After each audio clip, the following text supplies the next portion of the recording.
The dog's freaking out on me here. I'm not sure why.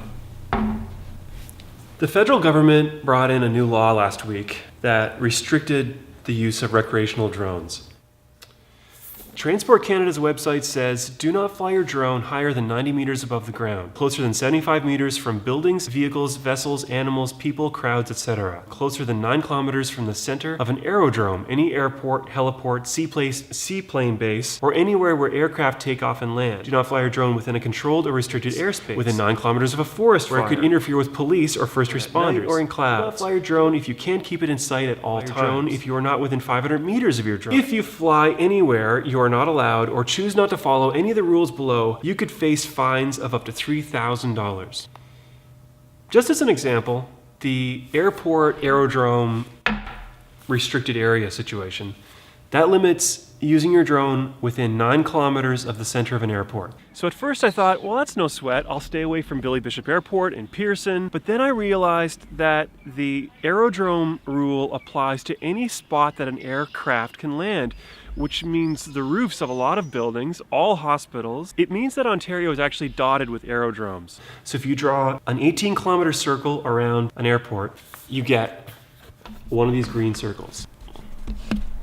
This is southwestern Ontario. It's covered in these no-fly zones. The city of Toronto, pretty much from the beaches all the way to Niagara Falls, you can't fly anywhere.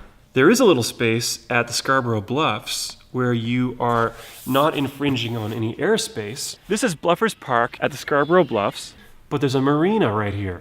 So if any sailboat is in the marina or sails around here, you need to be 75 meters away from it. And I don't think that means 75 meters above it. That means, laterally. They're creating an environment where it's difficult for conscientious drone users to follow the law. Obviously, people don't want to go crash their drone into things. It just seems overly restrictive, and I think good laws in the community have an elasticity in them that allows activities to take place, but also guards the safety of the community. This law, it is effectively a ban. I mean, one of the things that they could have done was say, you can't fly your drone more than 10 meters off the ground. I mean, that's low, but at least it would allow people to actually fly their drone.